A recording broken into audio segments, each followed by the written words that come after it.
Hello friend, आज हम लोग बायनोमियल थ्योरम में negative index and fractional index के बारे में बात करते हैं। अभी तक जो हम लोगों का क्लास था वो नेचुरल इंडेक्स के बारे में बात करते थे। यहाँ पर जो आपका बायनोमियल एक्सप्रेशन होता है वो हमेशा 1 + x के फॉर्म में होता है। In case of negative and fractional index, binomial expression always in the form of 1 + x। और कंडीशन क्या होता है? x -1 से +1 के बीच में होगा। ओके, अब देखिए हम लोग इसको एक्सपेंड करते हैं नॉर्मल तरीके से। 1 + x⁴n क्या होगा? nc0 nc1x nc2x² ncn x⁴n। Okay, ये नॉर्मल तरीके से एक्सपेंड कर सकते हैं। अब हम लोग इसी को लिखते हैं nc0 को 1 nc1 को n nc2 को लिखेंगे n × n - 1 2 × 1 × x²।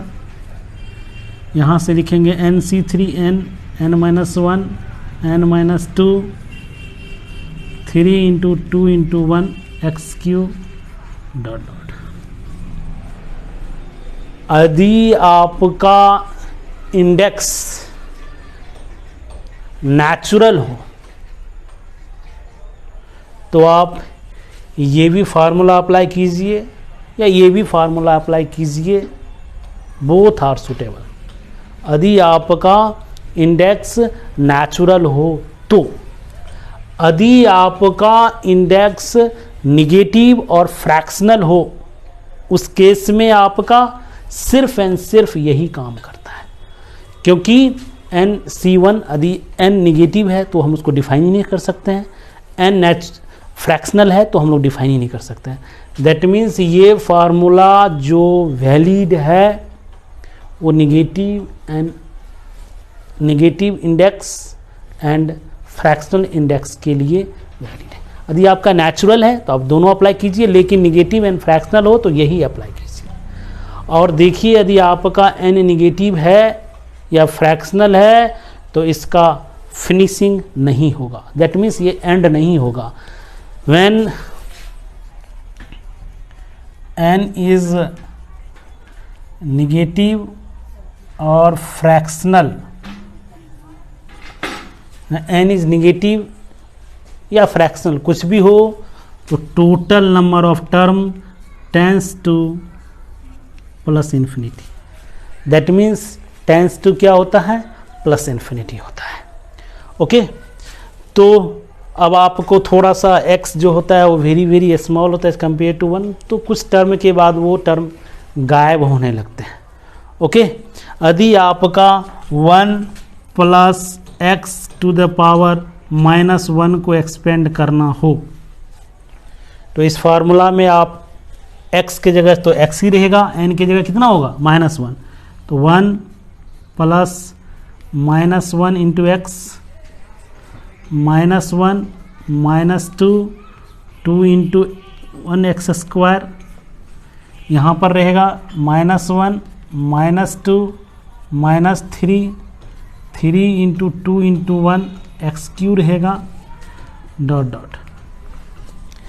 यहाँ से क्या हो जाएगा? 1 + x⁻⁻1, यहाँ से जाएगा 1 - x, यहाँ से क्या हो जाएगा? +x², यहाँ से क्या हो जाएगा? -x³ ओके, यदि आपको इसका इंडेक्स इसको लिखना है तो इसी में x की जगह क्या लिखेंगे? -x। तो यहाँ जगह 1 + x + x² तो ये आप थोड़ा सा मेमोरी में रखेंगे। 1 + x - 1 1 - x + x² - x³ इसको एक्सपेंड करेंगे तो 1 + x + x² + x³ dot dot. Okay, और कुछ एक्सपेंशन हम लोग इसी बेसिस पे लिखते हैं। देखिए 1 + x - 2,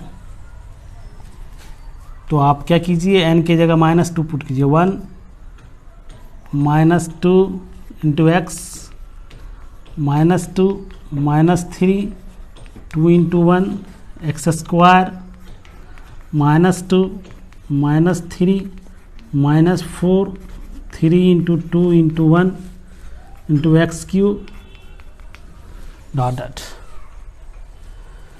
आप इसको लिख सकते हैं 1 + x to the power -2 1 - 2x + 3x² -4x³, इस तरफ + 5x to the power 4, इस तरह से होगा। यदि आप 1 - x to the power -2 को एक्सपेंड करते हैं तो जहाँ जहाँ x है वहाँ x की जगह -x पुट कीजिए। 1 + 2x + 3x² + 4x³ dot dot. अभी तक हम लोगों ने 4 एक्सपेंशन किए हुए हैं। यदि both term are negative then all term should be positive, 1 negative and 1 positive then alternate positive and negative. अब हम लोग एक्सपेंड करते हैं 1 - x whole to the power -5 को। यहाँ पर n की जगह -5, x की जगह -x, यहाँ से हो जाएगा -5 -6 2 × 1 -x का होल स्क्वायर। यहाँ पे रखेंगे -5 -6 -7 3 × 2 × 1 -x का क्यूब।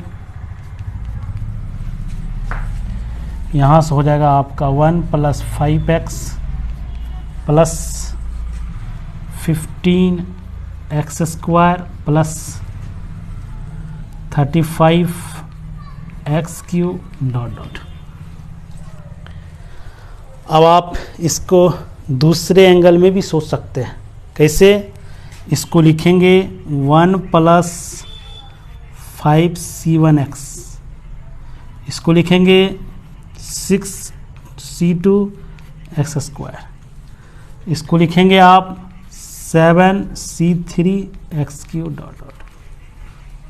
ओके, यदि आपका नेगेटिव इंडेक्स हो तो आप कुछ ऐसे लिख सकते हैं। लेटर सपोज n की जगह आपका -5 होता तो ऐसा होता, -8 होगा तो यहाँ पर लिखेंगे 8c1, फिर एक एक बढ़ते जाएंगे, फिर लिखेंगे 9c2 + 10c3। दैट मीन्स जो आपका नेगेटिव में है वहीं से स्टार्ट होगा। फ्रैक्शनल में ऐसा नहीं होता है। ये जो आपका एक्सपेंशन है इसको आप मेमोरी में रखिए कि कैसे लिखते हैं। बाकी टफेस्ट क्वेश्चन नहीं आएंगे। सिंपल सा टॉपिक है, नेगेटिव एंड फ्रैक्शनल इंडेक्स के टॉपिक का जो लेंथ है उतना लॉन्गेस्ट नहीं है जितना प्रीवियस का था। इस पे बेस्ड कुछ क्वेश्चन करते हैं। देखिए इस क्वेश्चन को जो कंडीशन दिया है mod x ½ इसका मतलब हुआ x का वैल्यू -½ से लेकर +½ के बीच, तो 2x का वैल्यू क्या हो जाएगा -1 से लेकर +1 के बीच। जो निगेटिव या फ्रैक्शनल इंडेक्स में ये आपका कंडीशन होता है कि ये -1 से +1 होना चाहिए, वो है। अब आपको कह रहा है कि फोर्थ टर्म क्या होगा, तो देखिए 1 + x to the power n को एक्सपेंड करेंगे तो 1 + nx n × n - 1 2 × 1 × x² n n - 1 n - 2 upon 3 × 2 × 1 × x³। ये रहा आपका फोर्थ टर्म। फोर्थ टर्म क्या होगा, T4 = n n - 1 n - 2 3 × 2 × 1 x³। अब यहाँ पर देखिए n का वैल्यू कितना है, -3/4, -3/4 -1, -3/4 -2 अपॉन 6 इंटू, यहाँ पे x का क्यू, यहाँ पर x के बदले क्या है -2x, तो -2x का क्यू। यहाँ से t4 क्या हो जाएगा, -3/4 इंटू, ये क्या हो जाएगा -7/4 इंटू, यहाँ से क्या हो जाएगा -11/4, इसको एक्सपेंड करेंगे -8x³ अपॉन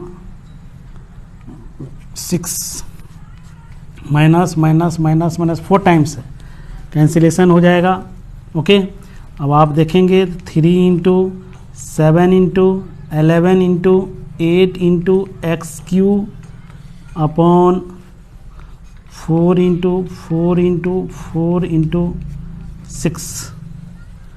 ओके, यहाँ से आपका 3 × 8 24, 4 × 6 24, यहाँ से आपका कितना हो गया 77 अपॉन 16x³।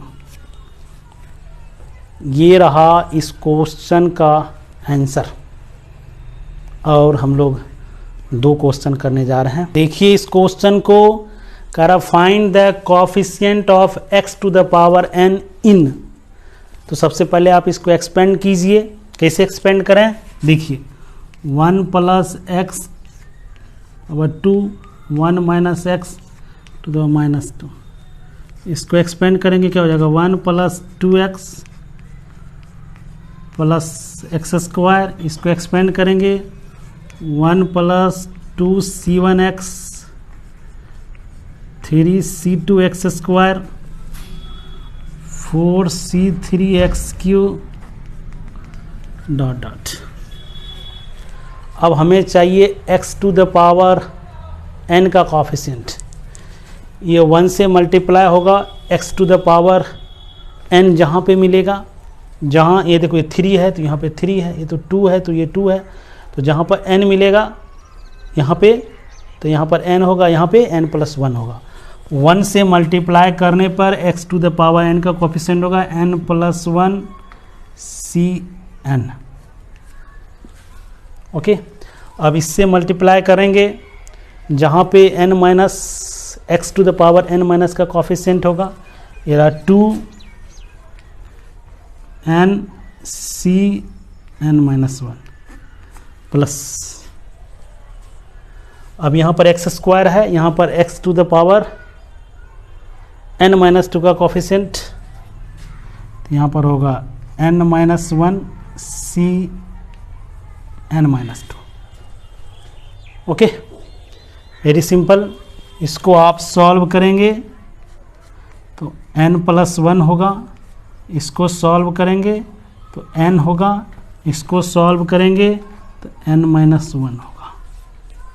ओके, ये और ये आपका कैंसिल हो जाएगा, इसका answer 4n। Coefficient of x⁴n वो जो होंगे वो 4n के इक्वल होंगे। अब हम लोग one more question related with this topic and last question of the binomial theorem. देखिए इस क्वेश्चन को, इसका वैल्यू फाइंड आउट करने बोला जा रहा है, और साथ ही साथ जहाँ पर x³ x⁴ that means higher power of x आएगा उसको हमें निगलेक्ट कर देना है। दैट मीन्स आपके जो आंसर आएंगे x² जो पावर होंगे x² या x या कांस्टेंट टर्म इसी टाइप में होगा, क्योंकि x³ x⁴ x⁵ इतना स्मॉलेस्ट होगा अकॉर्डिंग टू क्वेश्चन कि उसको हमें निगलेक्ट कर देना है। तो देखिए सबसे पहले आप इसको लिखेंगे 4 plus x square to the power half minus 9 plus x square to the power half. Okay, ये आपका कंप्लीट बायनोमियल एक्सप्रेशन इस केस में नहीं है। यहाँ से आप 4 कॉमन लीजिए, क्योंकि आपका इस केस में बायनोमियल एक्सप्रेशन हमेशा 1 प्लस एक्स के फॉर्म में होता है। यहाँ से 4 कॉमन लेंगे तो 2 बाहर आ जाएगा, बचेगा 1 plus x square power x square by 4 to the power 1/2 minus यहाँ से 9 कॉमन लेंगे तो बाहर 3 आ जाएगा, 1 plus x square by 9 to the power 1/2। इसको एक्सपेंड कीजिए कहाँ तक, एक्स स्क्वायर तक, क्योंकि एक्स की ऑटोमेटिक नेग्लेक्ट हो जाएगा, क्योंकि वेरी वेरी स्मॉल है अकॉर्डिंग टू क्वेश्चन। तो यहाँ से आ जाएगा 2, यहाँ पे आ गया 1 प्लस एन एक्स, एक्स की जगह हो जाएगा एक्स स्क्वायर बाई 4। फिर नेक्स्ट टर्म होता n into n minus 1 upon 2 into इसका होल स्क्वायर, जो कि ऑलरेडी स्मॉलेस्ट है, उसको आप छोड़ दीजिए। इसको आप सॉल्व करेंगे 1 प्लस एन एक्स, एन किसके बराबर है, हाफ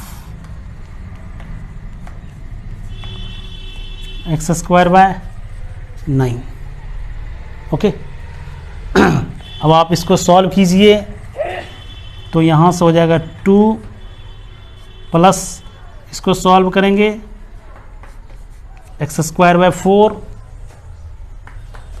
इसे मल्टीप्लाई करेंगे 2 2 कैंसिल हो जाएगा। यहाँ से सॉल्व करेंगे माइनस 3, इसको इसे सिंप्लीफाई करेंगे 3 और 3 कैंसिल हो जाएगा, 3 3 3 तो 6 minus x square by 6। Okay, इसको सॉल्व करेंगे आप -1 plus 1/4 minus 1/6 into x square. इसका एलसीएम 12 के बराबर, 3 - 2, ये इसको सिंप्लीफाई करेंगे तो 1/12 होगा। दैट मीन्स इसका approx value -1 plus 1/12 x square. ये रहा इस क्वेश्चन का आंसर। तो फ्रेंड, इसमें 2 टॉपिक आपको हम छोड़ के जा रहे हैं बायनोमियल थ्योरम में। वो दोनों टॉपिक है आपका क्या है, unit digits and remainder. Both topic को बड़ी अच्छे तरीके से एसएससी सीजीएल में हम लोग डिस्कशन किए हुए हैं। उस प्लेलिस्ट में जाके आप उसको आप पढ़ सकते हैं। Thank you.